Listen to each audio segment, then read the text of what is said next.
Bonsoir à tous. Je vais donc, comme le disait Mathéo, lire un conte, qui est un conte La chronique avant, conte. avant une chronique, disons un conte chronique.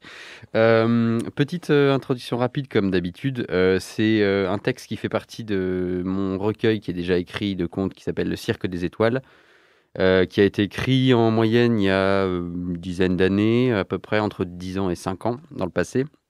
Et celui-ci, j'avais envie de m'amuser. Chacun des contes est un peu un exercice de style. Et celui-ci, c'était dans l'idée de partir dans l'absurde un peu. Donc, si vous aimez bien Monty Python, Ionesco, Boris Vian, pourquoi pas, vous retrouverez un peu des influences dans ce texte. Cherchez pas à tout comprendre, c'est ce que j'essaie de vous dire. Et puis, la deuxième chose, c'est en fait aussi une autre de mes passions qui est l'astrophysique, la physique quantique. Tout ça, les trous noirs, c'est quelque chose qui me fascine et je m'étais dit, est-ce que je pourrais réussir à faire un texte pas trop compliqué qui parle de ça? Et ben, ça a donné ce texte, La disparition des piafs mongols. C'était un jeudi après-midi semblable aux autres lorsque le téléphone du commissaire Pivert sonna d'un coup. Je suis en train de manger, rappelez-moi, dit-il. C'était un mensonge. Il était en train de chercher ses lunettes et ne voulait pas que son interlocuteur entende la myopie dans sa voix. Pardon, commissaire, dit l'homme au bout du fil, mais l'heure est grave. Un pays entier a besoin de vous. Une heure plus tard, Pivert avait réuni 3 hommes dans son bureau. Ses grandes mains viriles tordaient, nerveuses, les rideaux à motifs losangés de la salle de début d'enquête. Gentlemen, commença-t-il, je me dois de vous prévenir. Cette enquête s'annonce comme la plus difficile qu'il nous sera donné de mener. Pour cette raison, j'aurai besoin de toutes vos compétences, de l'amour de ma femme et de retrouver mes lunettes. Sa voix tremblait et les sourcils se froncèrent. Messieurs, reprit le commissaire gravement, tous les piafs de Mongolie ont disparu.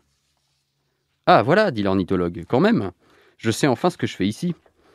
En effet, il était curieux pour un membre des forces de l'ordre, comme Pivert, de réunir un mathématicien, un étudiant en art et un spécialiste des oiseaux du monde dans la même pièce. Mais l'annonce du commissaire apaisa les tensions qui régnaient depuis quelques minutes, donnant à l'assemblée une cohérence lumineuse. Tous, répétait incrédule le mathématicien. Les piafs, répétait rêveur l'étudiant en art. De Mongolie, termina l'ornithologue, à qui l'étudiant en art avait piqué sa réplique. Oui, dit Pivert, le Mongol Saria a reçu hier plusieurs appels et ils concordent tous. Plus un seul oiseau ne sillonne le ciel de Mongolie. Les insectes prolifèrent, les chasseurs rentrent bredouilles, les poètes désespèrent. Il nous faut aller sur place, au plus vite. C'est impossible, répondit le mathématicien avec flegme. Aller quelque part induit un mouvement. On ne peut aller sur place. Ils rirent tous de bon cœur et fumèrent la moquette en regardant le soleil se coucher sur Paris. 13 jours plus tard, l'équipe sillonnait en roller les plaines mongoles. Ils n'avaient pu réunir aucune information utile. Après un trajet en avion préoccupant, Pivert en était venu à se demander s'il avait choisi les bons compagnons d'enquête. L'ornithologue avait cru bon de leur expliquer en plusieurs heures le pourquoi de sa vocation. Moi, expliquait-il, j'ai été mordu par une mésange du Jurassique quand j'avais 10 ans. Elles font à peu près la taille d'un éléphant et sont très agressives. Elle est descendue du ciel, comme ça, je pense qu'elle m'a pris pour un ver, m'a ouvert le bide et picoré un peu. J'ai perdu plusieurs organes, figurez-vous. Il n'empêche que cette délicieuse créature est probablement la seule de son espèce encore vivante. Je suis ornithologue pour cette raison. Je dois la retrouver. À dire vrai, Pivert s'en fichait. Il avait une enquête à mener. Mais il est difficile de ne pas se confier à un homme à votre tour quand, dans le ventre arrondi d'un avion posé au milieu des nuages, celui-ci vous a sincèrement tendu la main.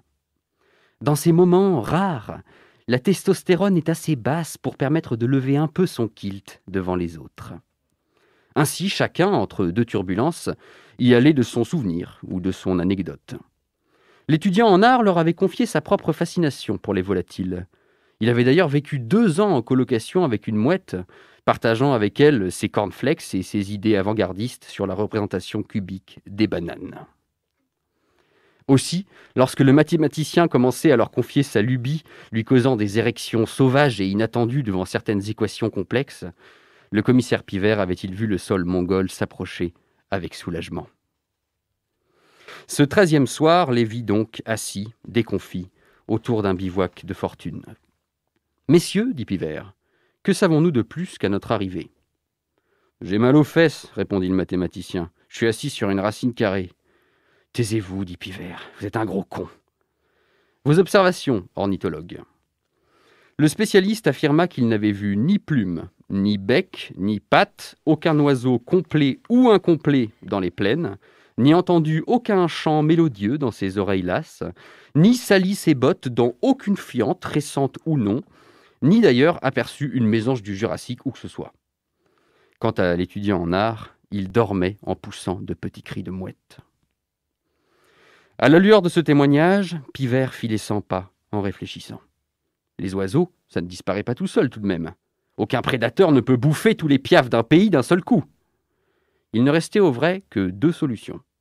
Soit quelqu'un voulait kidnapper tous les Mongols, mais jugeant le plan trop risqué, avait préféré kidnapper les oiseaux. Soit quelqu'un voulait, dès le départ, kidnapper les oiseaux. Dans les 2 cas, la lumière se faisait sur cette affaire. C'était un kidnapping.